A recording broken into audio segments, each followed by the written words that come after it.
A blessed day po mga ka-truth seeker. Welcome po sa Unlearn Error, Spread the Truth. This program has two purposes. That we may unlearn Arminianism humanistic views and that we may spread unpopular but biblical apostolic doctrines. Soteriology, the study of salvation po tayo.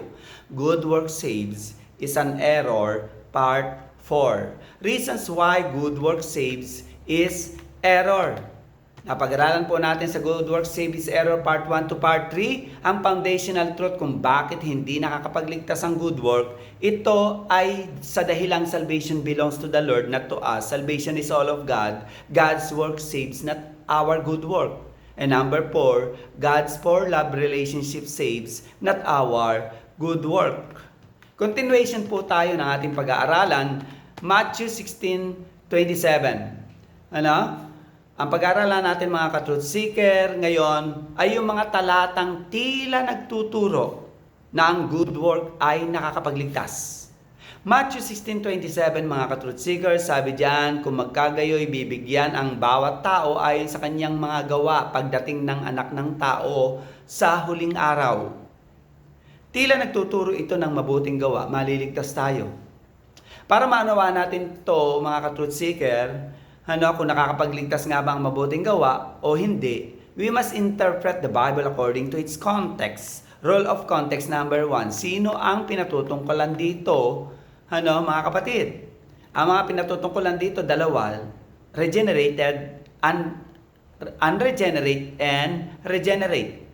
Sa Matthew 16 verse 27 po, eto po, basahin ko. Ang mga tinutukoy rito ay mga katulad ni Judas Iscariotes na kasama nila ng disipulo, John 17:12, at mga regenerated o ligtas na, regenerate, na naturalesa nagbubunga ng mga mabuting gawa katulad ng nila Apostol Pedro. Hindi naman sila perpekto, So marahil sasabihin natin na ang kinakausap ni Jesus rito ay mga disipulo niya, tama po. Pero wag nating kalilimutan na may disipulo ni Jesus na hindi ligtas. Treasurer pa nga, katulad na lang ni Judas Iscariotes at iba pang mga false disciples, John 6:66. Sa konteksto ng mga disipulo ni Jesus sa Matthew 16, may mga tunay na ligtas at disipulo ni Jesus na naturalesa at progresibong magbubunga ng mabuting gawa. Hindi ko sinabing perpekto. At ang mga ito ay may karampatang reward sa pagbabalik ni Jesus. At may mga hindi tunay na mananampalataya at professing Christian lang na dumadalo sa church, sumasama rin kay Jesus, na naturalesa nagbubunga ng katampalasanan at mga gawang di mabuti, at ang mga ito ay may karampatang reward din sa Diyos, kaparusahan sa impyerno. Isa na rito si Judas Iscariotes, mga ka-truth seeker, na false Christian, false disciples. John 17:12, Matthew 26:24, John 6:70-71, Luke 22:3, John 13:17, Acts 1:25. Rule context number 2. Sino ang nagtuturo sa Matthew 16? Si Jesus po ang liwaliwanag. Matthew 16:24. Then Jesus said unto his disciple. Rule of context number 3. Ano ang turo ni Jesus sa kaligtasan? John 6:27. Magsigawa kayo hindi dahil sa pagkain napapanis, kundi dahil sa pagkain tumatagal sa buhay na walang hanggan. Sumagot ang mga sumusunod sa kanya. Ito ang sagot. Ano ang kailangang mabuting gawa na gagawin namin para magkaroon ng buhay na walang hanggan? Sumagot si Jesus sa John 6:29. Ito ang mabuting gawa ng Diyos. Hindi nyo mabuting gawa ang makakapagligtas, na inyong sampalatayanan yaong kaniyang sinugo na si Jesus. Alam nyo po, para maunawa natin yan, John 6:28. Ito po. Kung iuugnay po natin ang John 6:28 sa 1 John 5:1, na nagsasaad na ang faith ay bunga ng regeneration, itinuturo ni Jesus dito sa John 6:28 na ang pananampalataya ay mabuting gawa ng Diyos dahil ni-regenerate na ng Diyos ang makasalanan bago pa siya manampalataya. At ang regeneration na ito ay mabuting gawa, makapangyarihang kilos ng Diyos na nagbubunga ng pananampalataya. Kaya kapag nanampalataya tayo sa Panginoong Jesus ng Biblia, hindi natin ito mabuting gawa. Ito ay regeneration ng Holy Spirit. Ito ay mabuting gawa, kilos ng Diyos sa atin. So, rule of context number 4. Ano ang hindi tinuturo ni Jesus sa Matthew 16? Hindi tinuturo ni Jesus na sila ay maliligtas na mabuting gawa. Number 2 po, John 5:28-29 na tila nagtuturo na ang good work natin na makakapagligtas. Huwag ninyong ipanggilalas ito sapagkat dumarating ang oras na ang lahat ng mga nasa libingan ay makakarinig ng kaniyang tinig. Verse 29 ng John 5. Ang mga nagsisigawa ng mabuti ay sa pagkabuhay na maguli sa buhay, at ang mga nagsisigawa ng masama ay sa pagkabuhay na maguli sa kahatulan. Para maunawaan po natin ito, interpret the Bible according to its context. Rule of context number 1. Sino ang pinatutungkulan ni Jesus dito? Dalawa rin po, ligtas at diligtas. John 5:28-29.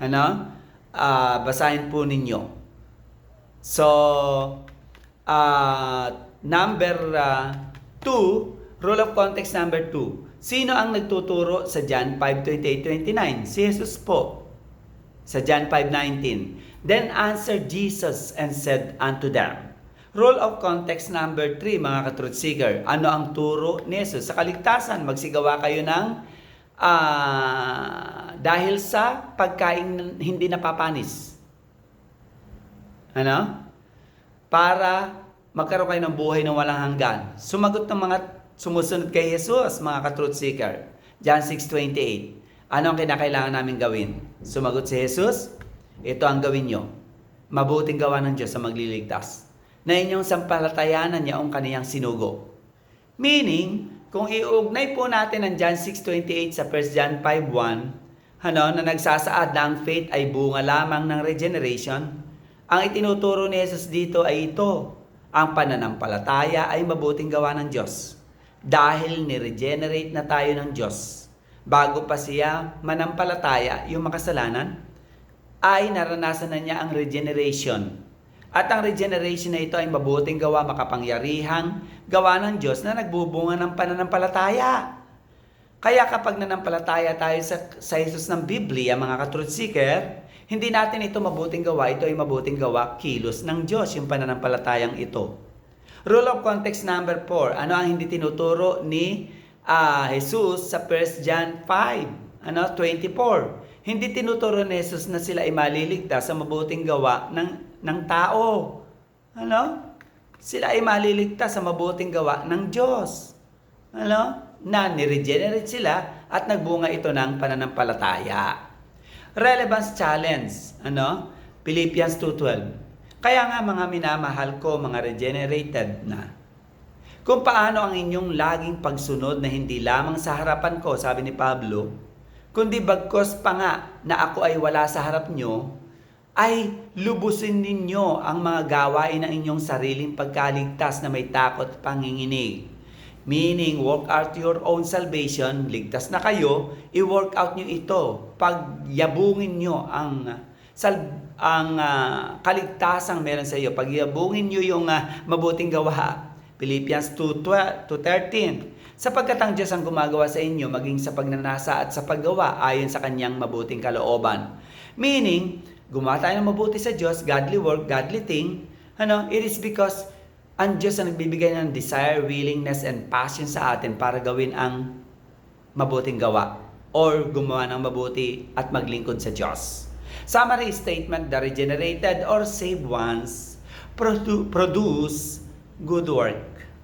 The regenerated or saved ones produce good work. To unlearn error, spread the truth. You may connect with us, like, follow, watch, and subscribe, mga ka-truth seeker.